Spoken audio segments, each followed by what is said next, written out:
Hello friends, welcome back to my channel Target MNS, Targeting MNS 2022. So today's topic is environmental issues. ये easy topic है but इसमें जो points हैं या फिर कुछ ईयर्स ऐसे पूछ लिए जाते हैं जो कि इम्पॉर्टेंट है, डेट्स हैं इसमें, तो उसे लर्न करना बहुत इम्पॉर्टेंट है। ठीक है, तो स्टार्ट करते हैं। बहुत अमेजिंग क्वेश्चंस हैं एंड इसी क्वेश्चंस में आपके जितने भी इम्पॉर्टेंट टॉपिक्स हैं इस चैप्टर से रिलेटेड वो सब कवर हो जाएंगे। So let's start with the very first question. An undesirable change, कोई undesirable, the change which you don't want is undesirable change in physical, chemical और biological characteristics of their land में या water या soil में आपके कोई change आ रहा है, physical हो सकता है वो change, chemical या biological हो सकता है, और undesirable change जो आप नहीं चाहते फिर भी हो रहा है, तो उसे हम क्या कहते हैं? primary pollutions, pollution, secondary pollution और suspended particulate matter. So pollution is any undesirable change in physical, chemical or biological characteristics of air, land, water and soil. ठीक है, और जो agents, the agents जिनके वजह से ये सारे undesirable changes होते हैं उसे क्या बोलते हैं? pollutants. क्या बोलते हैं? pollutants. ओके, ये हो गया। आगे चलते हैं हम लोग। That is in which of the following year environment protection act pass. Environment protection act कौन से ईयर में पास हुआ था आपसे पूछा गया है? 1986, 1980, 1979 and 1992। So the right answer is 1986। इसमें कुछ पूछना ही नहीं है कि इन्वायरमेंटल प्रोटेक्शन एक्ट कब पास हुआ था, डायरेक्ट आंसर देना है 1986। Next, which of the following is the example of secondary pollutants. ठीक है, क्या होता है ये प्राइमरी पोल्यूटेंट, क्या होता है सेकेंडरी पोल्यूटेंट? पोल्यूटेंट मैंने बता दिया, जो आपके इन्वायरमेंट में कोई भी अनडिजायरेबल चेंज हो रहे हैं वो पोल्यूटेंट्स की वजह से होते हैं। एक होते हैं जो सिंपलर फॉर्म में होते हैं, जैसे कार्बन डाइऑक्साइड हो गया आपका, ठीक है, कार्बन डाइऑक्साइड हो गया या SO2 हो गया, ये सब क्या है? सल्फर डाइऑक्साइड, कार्बन डाइऑक्साइड, सारे प्राइमरी पोल्यूटेंट्स हैं। ठीक है, बहुत सारे एक दो या तीन प्राइमरी पोल्यूटेंट्स को मिला के जो पोल्यूटेंट्स बनते हैं that is known as secondary pollutants. ठीक है, उसे क्या कहते हैं? Secondary pollutants. तो आपको बताना है कि यहाँ पे सेकेंडरी पोल्यूटेंट का कौन सा एग्जाम्पल है। DDT की बात करें, primary pollutant, CO2 primary pollutant, fly ash primary pollutant, ठीक है, SO2 आपका प्राइमरी पोल्यूटेंट। सेकेंडरी पोल्यूटेंट का एग्जाम्पल हो जाएगा PAN, that is peroxyl nitrate. ठीक है, क्या हो जाएगा? PAN peroxyl nitrate. उसके बाद हम लोग देखते हैं एक और example, that is O3। O3 भी आपका किसका एक हो जाएगा? सेकेंडरी पोल्यूटेंट का हो जाएगा। Next we have dash can remove over 99% particulate matter present in the exhaust from a thermal power point। तो ऐसा कौन सा चीज़ है जो 99% आपका जो पोल्यूशन है उसमें से पर्टिकुलेट मैटर को रिमूव कर सकता है? लाइक एयर पोल्यूशन होता है, किस वजह से होता है? Most of the times industry, companies, इन सब की वजह से होता है कि वो लोग क्या करते हैं, डायरेक्टली रिलीज कर देते हैं जो भी उनका पोल्यूशन है, एयर पोल्यूशन उसको, ठीक है, इन्वायरमेंट में, वो फिर बहुत नेगेटिव इम्पैक्ट डालता है। तो हमें कुछ ऐसा करना है कि जैसे जहाँ से वो पास हो रहा है वो एयर, ठीक है, वहाँ पे कुछ ऐसा सिस्टम लगा हो ताकि उसमें जितने भी नेगेटिव इम्पैक्ट डालने वाले चीज़ें जो हैं, मैटर जो है प्रेजेंट है, वो अपने आप रिमूव हो जाए। ठीक है, तो दो चीज़ें हैं, that is scrubber and electrostatic precipitator. ये दो चीज़ें ऐसी हैं जो कि वाटर में से थोड़े पर्टिकुलेट मैटर्स को कम कर देती। पूरा प्योर नहीं होगा आपका एयर, बट थोड़ा एयर प्योर हो सकता है। ठीक है, तो 99% तक साफ कर देना एयर को, तो ये कौन करता है? Electrostatic precipitator. इलेक्ट्रोस्टैटिक प्रेसिपिटेटर जो होता है उसमें इलेक्ट्रोड वायर्स होते हैं। ठीक है, ये इलेक्ट्रोड वायर्स है फॉर एग्जांपल। अब इसमें आपने क्या अप्लाई किया? करंट अप्लाई कर दिया। करंट अप्लाई करने के बाद क्या होता है? यहाँ से इलेक्ट्रॉन डिस्चार्ज होगा, इलेक्ट्रॉन यहाँ से डिस्चार्ज होगा, इलेक्ट्रॉन पे नेगेटिव चार्ज होगा। वो आपका जो नेगेटिव चार्ज वाला इलेक्ट्रॉन है वो डस्ट पार्टिकल्स जो यहाँ से पास आउट हो रहे हैं उनके पास चला जाएगा एंड डस्ट को भी क्या बना देगा? डस्ट पार्टिकल्स को भी नेगेटिव चार्ज प्रोवाइड कर देगा। ठीक है, नेगेटिव चार्ज प्रोवाइड करने के बाद जो भी वेलोसिटी ऑफ एयर होगा बिटवीन द प्लेट्स, इन दोनों प्लेट्स के बीच में जो वेलोसिटी होगा एयर का, वो इतना कम होगा कि वो अलाउ करेगा डस्ट पार्टिकल्स को फॉल होने में। तो अगर यहाँ से आपका ये डस्ट पार्टिकल्स है और ऊपर की साइड से एयर पास हो रहा है, तो डस्ट पार्टिकल्स ये नीचे की साइड रुक जाते हैं, सिर्फ एयर चला जाता है, ठीक है। इसमें एक और लिखा है स्क्रबर। स्क्रबर क्या करता है? अ स्क्रबर कैन रिमूव गैसेस, जैसे कि सल्फर हो गया आपका, ठीक है, सल्फर रिमूव कर सकता है, सल्फर डाइऑक्साइड, ठीक है। ऐसे गैसेस जो होते हैं ये रिमूव कर सकता है कौन? स्क्रबर। स्क्रबर जो है इसमें भी ऐसी एग्जॉस्ट ही पास होता है। फॉर एग्जांपल यहाँ से पास हो रहा है आपका डस्ट पार्टिकल्स वाला एयर वाला पोल्यूशन, जो एयर पोल्यूटेड है वो, तो यहाँ पे ना ऐसे स्प्रे लगा रहता है ऊपर में, ठीक है। वाटर का स्प्रे होता है और वी कैन से लाइम का स्प्रे होता है। इसकी वजह से क्या होता है? डस्ट पार्टिकल्स अपने आप फॉल डाउन हो जाते हैं। बट द मोस्ट इसमें से जो यूज करने वाला है दैट इज इलेक्ट्रोस्टैटिक प्रेसिपिटेटर, ठीक है। क्या है? Electrostatic precipitator. Next we have, according to CPCB, that is Central Pollution Control Board, how much size of a particulate matter are responsible for causing the greatest harm to human health? अगर हमें पता है dust particles अंदर चल जाएंगे तो हमारे respiratory tract को डायरेक्टली इम्पैक्ट करेंगे, राइट। तो कितना साइज होगा तब ऐसा होगा, ठीक है। ज़्यादा बड़े साइज के होंगे तो हमारे बॉडी के अंदर नहीं जा पाएंगे डस्ट पार्टिकल्स, बट अगर 2.5 माइक्रोमीटर्स तक का साइज होगा या फिर इससे लेस साइज होगा डस्ट पार्टिकल्स का, तो वो हमारे ह्यूमन हेल्थ को ईजिली इम्पैक्ट कर सकता है, हमारे रेस्पिरेटरी ट्रैक्ट में जा सकता है थ्रू ब्रीदिंग और respiration. Which of the following metals are used in catalytic converters? Now catalytic converters क्या है? आपको पता है ऑटोमोबाइल्स होते हैं, फॉर एग्जांपल अगर ये कोई कार है, ठीक है, तो इसमें आप क्या करोगे? ऑटोमोबाइल जो है इसमें आप कैटालाइटिक कन्वर्टर लगा दोगे कि ये फॉर एग्जांपल यहाँ से अगर आपका पोल्यूशन हो रहा है, ठीक है, तो ये जो पोल्यूशन है कैटालाइटिक कन्वर्टर में कुछ ऐसे मेटल्स प्रेजेंट होते हैं कि जो बाकी सारे जो उसमें रिड्यूस कर देते हैं पॉल्यूटेंट्स को, ठीक है। गाड़ी है, अभी इसमें आप पेट्रोल डलवा रहे हो, डीजल डलवा रहे हो, ठीक है, आपको पता है वो इन्वायरमेंट के लिए अच्छा नहीं है, उससे कितना पॉल्यूशन हो रहा है, राइट। तो पॉल्यूशन में जो भी आपके हार्मफुल गैसेस है ना वो सारे रिमूव कर देता है कौन? कैटालाइटिक कन्वर्टर निकलने ही नहीं देता उन सारे गैसेस को इन दी इन्वायरमेंट, ठीक है। तो इसमें कौन कौन से मेटल्स यूज होते हैं? कैटालाइटिक कन्वर्टर में बहुत ज़्यादा एक्सपेंसिव मेटल्स यूज होते हैं, वेरी इंपॉर्टेंट पॉइंट, एक्सपेंसिव यानी महंगे, ठीक है। तो उसमें प्लैटिनम भी यूज होता है, पैलेडियम भी यूज होता है, रोडियम भी। Answer is all of these, ठीक है, option D is the right answer, all of these, ये सारे यूज होते हैं, ये सारे क्या हैं? बहुत ज़्यादा एक्सपेंसिव मेटल्स हैं। Next we have which of the following statements are true for a proper maintenance of automobile. अभी आपको ऑटोमोबाइल जो है उसका प्रॉपर मेंटेनेंस करना है तो should use unleaded petrol, unleaded और we can say lead free petrol. ये कौन सा पेट्रोल होता है जिसमें लेड ना हो, राइट, लेड बिल्कुल भी ना हो, ऐसे पेट्रोल यूज़ करना है, या फिर आप कैटालाइटिक कन्वर्टर यूज़ करो। तो answer is both A and B, ठीक है, option C is the right answer. Next, air prevention and control of pollution act came into force in which of the following year?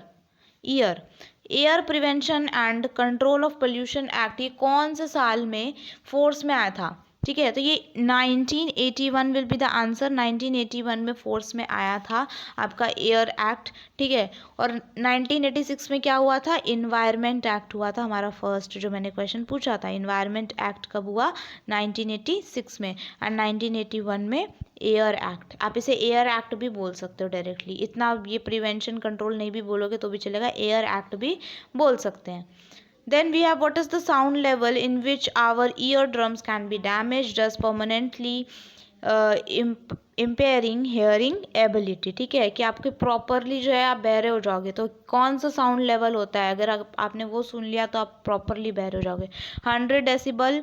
ये dB क्या होता है? DB is the unit of sound, ठीक है, जिसे हम डेसिबल कहते हैं, जिसे हम डेसिबल कहते हैं, ठीक है। तो 100 डेसिबल, 200, 150 और 120 डायरेक्टली एनसीईआरटी का क्वेश्चन है। The right answer is 150 decibel, 150 decibel और मोर, ठीक है। लाइक टेक ऑफ होता है, अगर जेट प्लेन का टेक ऑफ होता है, जेट प्लेन का टेक ऑफ हो रहा है, या फिर वी कैन से रॉकेट का टेक ऑफ हो रहा है, और अगर आप वहाँ पे खड़े हो तो आप बहरे हो जाओगे। This is the terms. Next we have which of the following are the causes of noise pollution. अगर नॉइज पोल्यूशन होता है तो आपको आपके साथ क्या हो सकता है, आपकी हेल्थ पे क्या इम्पैक्ट पड़ेगा। अगर हम कॉमनली बात करें तो बहुत ज़्यादा इरिटेशन होने लगती है, ठीक है, कि इतना शोर है, इतना हल्ला है, बहुत आप इरिटेट हो जाते हो, फिर आप अपना गुस्सा किसी और पर निकालते हो, फ्रस्ट्रेट हो जाते हो, फ्रस्ट्रेशन शो करते हो, ठीक है। तो आपको नींद भी नहीं आएगी, स्लीपलेसनेस फील होगा, बहुत ज़्यादा वीक फील करोगे, हार्ट बीट इंक्रीज़ हो जाती है, अगर तेज़ कोई आवाज़ सुन लो हार्ट बीट इंक्रीज़ हो जाएगी। ब्रीदिंग पैटर्न, लगेगा कि ये क्या हो रहा है, अगर आपका खुद के अंदर से सब कुछ ठीक नहीं है तो आप बहुत फास्ट फास्ट ब्रीदिंग करोगे, हाइपर टेंशन हो जाएगा, आपके सीधे ब्रेन पे इम्पैक्ट पड़ेगा, मेंटल इलनेस होगा, एंड वी कैन से कि सोशली भी आप इलनेस फील करोगे, इमोशनली इलनेस भी हो सकता है, स्ट्रेस हो जाएगा, ठीक है। तो the right answer is all of these, ये सारे आपको सिम्टम्स देखने को मिलेंगे अगर आप नॉइज़ पोल्यूशन में कंटिन्यूसली स्टे करते हो तो। Next we have why green muffler scheme is initiated. Very important. Green muffler scheme क्या है, तो क्या हुआ था, to protect environment from pollution, to protect trees, to increase the diversity of particular area, or to control noise pollution. So green muffler scheme क्या था कि ये जो roads हैं, ठीक है, ये roads हैं, ठीक है, ये रोड्स हो गए आपके, और रोड के ना यहाँ पे कोई एरिया सिचुएटेड है, यहाँ पे बहुत सारे घर हैं, ठीक है, इस साइड भी है बहुत सारे घर हैं। तो अब दिक्कत क्या होती है, अब रोड पे से जब गाड़ियाँ जा रही हैं तो वहाँ के जो लोग हैं, ठीक है, वो रह नहीं पाते वहाँ पे बिकॉज ऑफ नॉइज़ पोल्यूशन, बहुत ज़्यादा हॉर्न्स के साउंड आ रहे हैं, ठीक है, आप रह नहीं पाओगे वहाँ पे। तो इसीलिए ग्रीन मफलर स्कीम चलाया गया था कि यहाँ पे जितने भी रोड्स हैं ना, रोड्स के साइड साइड में आप क्या करो, ट्रीज ग्रो कर दो, क्या करो, ट्रीज ग्रो कर दो। कौन सा ट्री, वो भी नाम भी दिया गया था अशोक ट्री, अशोक का पेड़ होता है ना, लाइक क्रिसमस ट्री होता है वो, तो उसे आप ग्रो कर दो। तो जब आप उसे ग्रो कर दोगे ना तो क्या होगा, वो ना नॉइज़ को ट्रैप करता है, नॉइज़ को ट्रैप करता है। तो इस ट्री के इस साइड जो एरिया है वहाँ पे साउंड कम आता है, ठीक है, बिल्कुल नहीं आएगा ऐसा नहीं होगा, बट कम आता है, यू कैन स्टे देयर, ऐसा होता है। तो टू कंट्रोल नॉइज़ पोल्यूशन आपका ग्रीन मफलर स्कीम जो है इसे लॉन्च किया गया था, ठीक है। Now which of the following is a true statement about CNG। CNG burns most efficiently, मतलब CNG जो है as compared to petrol and diesel, petrol and diesel क्या होता है, पूरे अच्छी तरीके से बर्न नहीं हो पाता है, ठीक है, उसमें भी बहुत सारे पार्टिकल्स रह जाते हैं। बट CNG की बात करें तो CNG पूरी तरह से कंप्लीटली बर्न हो जाता है because it is in a gaseous form, that is CNG का फुल फॉर्म क्या होता है, कंप्रेस्ड नेचुरल गैस, ठीक है, this is the full form of CNG। CNG is cheaper than petrol और डीजल। CNG जो है, अगर हम पेट्रोल की बात करें, डीजल की बात करें तो उससे सस्ता होता है CNG, ठीक है। Can not be siphoned by thieves, उसे कोई चुरा नहीं सकता। अब पेट्रोल आपने देखा, सुनते हो लिक्विड फॉर्म में है तो उसे निकाल लिया पूरा, उसका बाइक का खाली कर दिया, डीजल निकाल लिया, बट CNG तो गैशियस के फॉर्म में, तो CNG को कोई चुरा भी नहीं सकता है। पेट्रोल में आपको पता है बहुत बार मिलावट कर देते हैं, ठीक है, पेट्रोल है ना, अच्छा पेट्रोल नहीं देते, बोलते हैं यहाँ पे अच्छा पेट्रोल नहीं मिलता है, बहुत मिलावट कर देते हैं। CNG में कोई आप मिलावट कर ही नहीं सकते हो। कौन सा ट्रू स्टेटमेंट है, फर्स्ट भी ट्रू है, सेकंड भी ट्रू है, थर्ड भी, फोर्थ भी, ये सारे स्टेटमेंट्स अबाउट CNG जो है ये ट्रू है। बस CNG के साथ एक प्रॉब्लम है, ये सारे इसके प्रॉज है CNG के, एक कौन है, दैट इज कौन ये है कि CNG का जो पर्टिकुलर पाइपलाइन, पता है आपको कि पाइपलाइन ऐसे पाइप के थ्रू से हर जगह पहुंचाना पड़ता है क्योंकि वो गैशियस फॉर्म में है, ठीक है, तो वो थोड़ा मुश्किल है क्योंकि कई बार होता है ना कि ऐसे हमने पाइपलाइंस कर दिया, अभी यहाँ पे कोई दिक्कत आ गई पाइप में, ठीक है, तो वहाँ पे वापस से उसको पूरा डिग करके और सॉइल के अंदर से देखना पड़ेगा क्या दिक्कत आ गई, कहीं पे पाइप जो है वहाँ पे होल हो गया, ठीक है, तो ये सारी इश्यूज आपको CNG के साथ देखने को मिलेंगे, otherwise CNG is the best. Next we have water prevention and control of pollution act, या फिर आप इसे वाटर एक्ट भी कह सकते हो। To safeguard our water resources, क्यों लॉन्च किया गया था, वाटर रिसोर्सेज को बचाने के लिए। तो is passed by the government of India in which of the following year, कौन से ईयर में गवर्नमेंट ने इसे पास किया था, ठीक है। तो 1986 की बात करें तो इसमें हमने देखा इन्वायरमेंट एक्ट हुआ था, क्या हुआ था, environment act.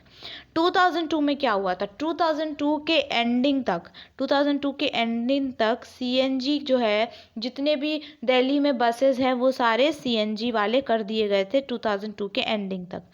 Right answer water act का हो जाएगा 1974, 1974 में वाटर एक्ट आपका आया था।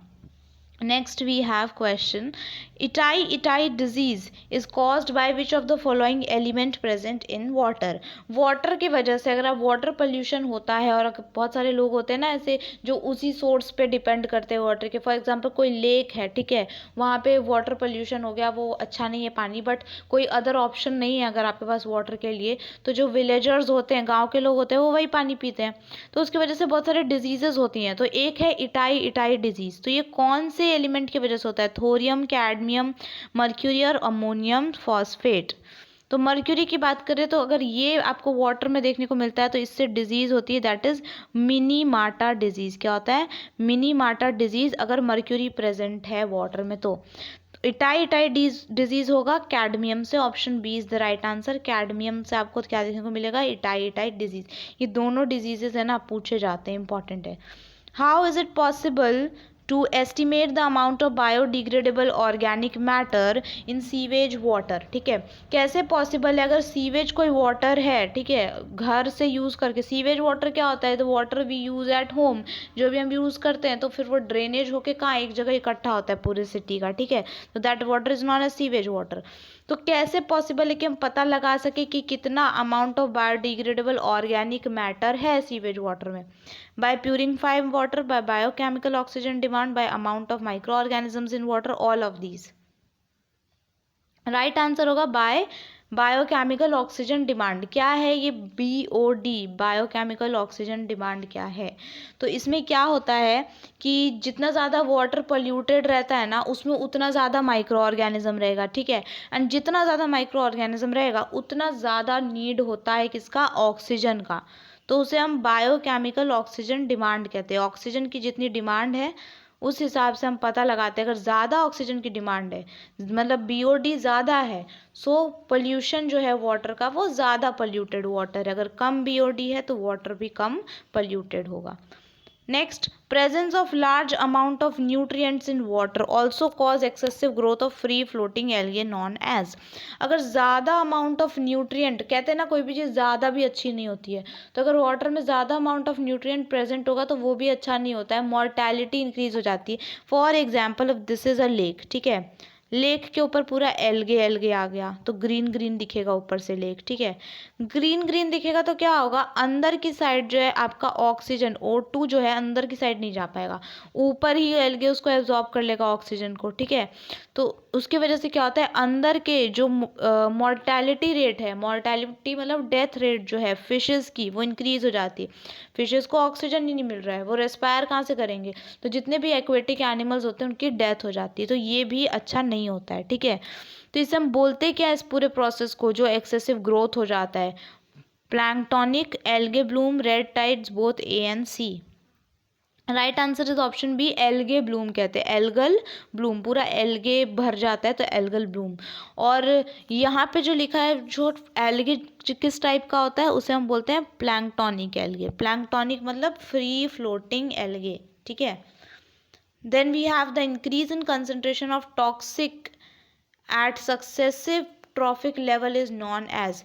अगर जो भी टॉक्सिसिटी होती है, जो भी टॉक्सिसिटी होती है, अगर वो इंक्रीज हो जाए, टॉक्सिकेंट किसी सक्सेसिव लेवल पे, फॉर एग्जांपल वाटर जो था, वाटर में ना DDT था या फिर क्या कह लो कोई भी केमिकल था, अब उस वाटर को किसने पिया? जू प्लैंक्टन्स ने लिया तो वो उसमें चला गया, फिर फिश ने जू प्लैंक्टन्स को खाया तो फिश में चला गया, फिर स्मॉल फिश से लार्ज फिश में चला गया, शार्क ने, वेल ने खाया। तो आपको क्या लगता है यहाँ पे जो केमिकल प्रेजेंट था वाटर में वो तो जू प्लैंक्टन्स में गया, फिश में गया, फिर लार्ज उसमें गया, लार्ज फिश में गया, तो धीरे धीरे करके क्या हुआ?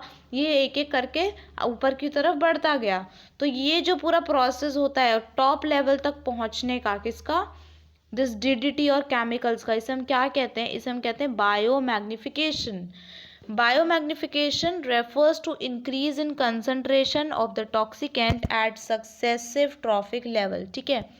ये कब होता है? जब किसी ऑर्गेनिज्म में ये अगर प्रेजेंट हो, उसने ऑर्गेनिज्म ने खाया, फॉर एग्जांपल यहाँ पे जो कुछ केमिकल्स थे उसको किसी छोटी सी फिश ने खा लिया, तो फिश है अब उसको एक्सक्रीट नहीं कर पाया तो वो उसके बॉडी में ही रह गया। अब उसको किसी बड़ी फिश ने जब खाया तो वो बड़ी फिश के भी बॉडी में चला जाएगा।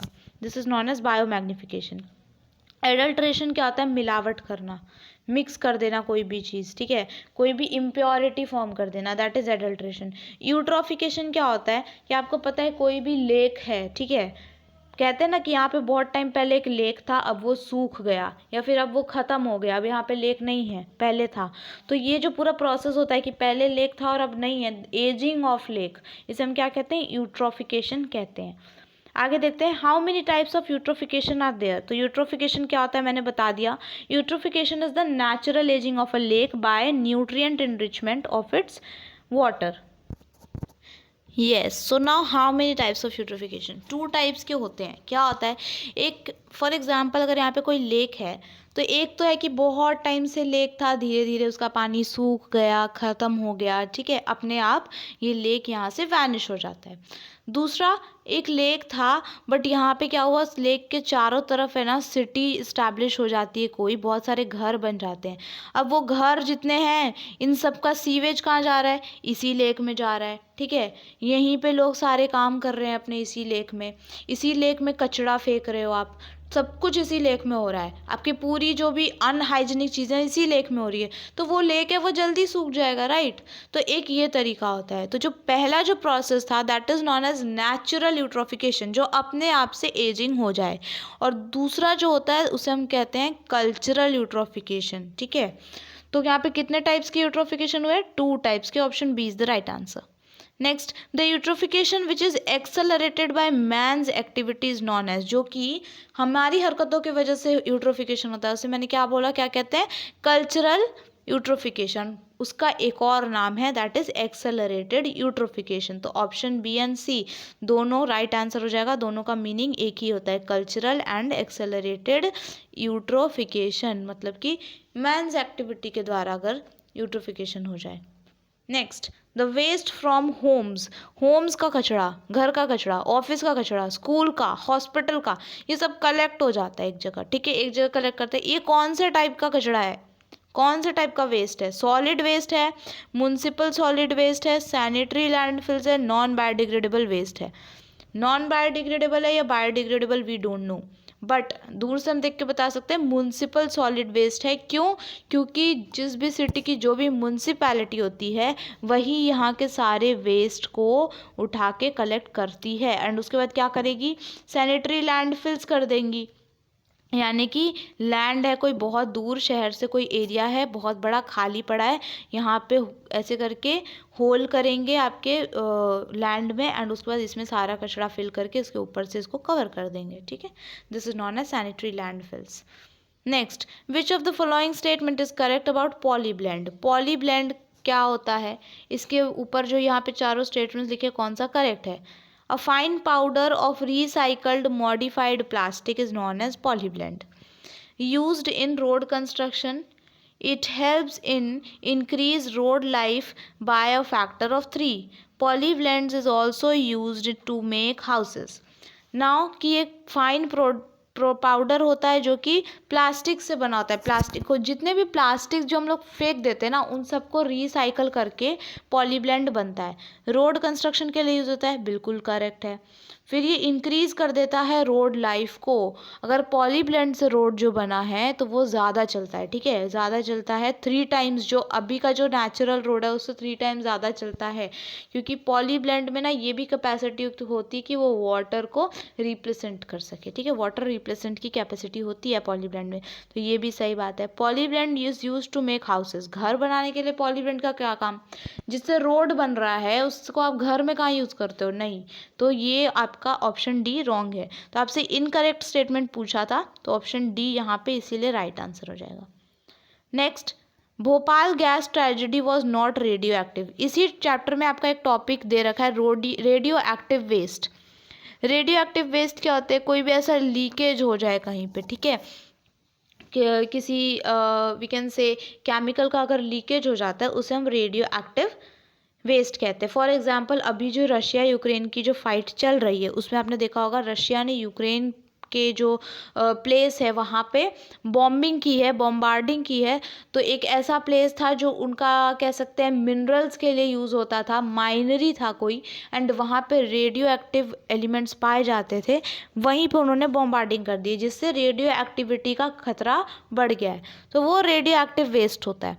बट जो भोपाल में हुआ था वहाँ पे रिलीज हो गया था कोई गैस। कौन सा गैस है वो? Isocyanate, ammonium isocyanide, methyl isocyanate और methyl isocyanide. So the right answer is option D, that is methyl isocyanide. Next we have how many percentage of chlorofluorocarbons are present in contribution of various greenhouse gases.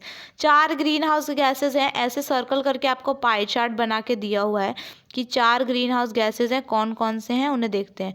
तो जो सबसे ज़्यादा है that is carbon, CO2, carbon dioxide. 60% आपका carbon dioxide present है greenhouse gas में। ये हो जाएगा आपका मीथेन 20% आपका मीथेन प्रेजेंट है। Then we have chlorofluorocarbons, CFCs, कितना प्रेजेंट है? 14%। और N2O आपका प्रेजेंट है, कितना प्रेजेंट है? 6%। ठीक है, इतना। तो आपसे क्या पूछा है क्लोरोफ्लोरोकार्बन का, तो कितना हो जाएगा? 14%। Option C is the right answer. Next 6% का क्या हो जाएगा? 6% हो जाएगा आपका N2O, 20% हो जाएगा आपका मीथेन, 60% हो जाएगा आपका कार्बन डाइऑक्साइड।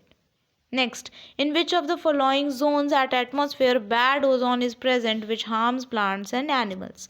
तो मैं ये क्वेश्चन थोड़ा ट्विस्टेड है क्योंकि आपसे जनरली क्या पूछा जाता है कि ओजोन जो है ये कौन से वी कैन से एटमॉस्फेयर के लेयर में प्रेजेंट है।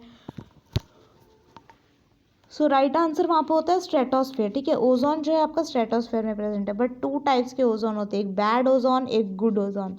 तो स्ट्रेटोस्फेयर में ना आपका गुड ओजोन प्रेजेंट होता है, यहाँ पे बैड पूछा गया है, तो option C will be the right answer. Troposphere में आपका बैड ओजोन प्रेजेंट होता है। Next question, Montreal protocol was signed at Montreal Canada in 1987 में मॉन्ट्रियल प्रोटोकॉल को साइन किया गया था। To control which of the following, इसका उद्देश्य क्या था? To protect environment and to control air pollution, to control the use of chlorofluorocarbons and refrigerant, to control the depletion of ozone layer.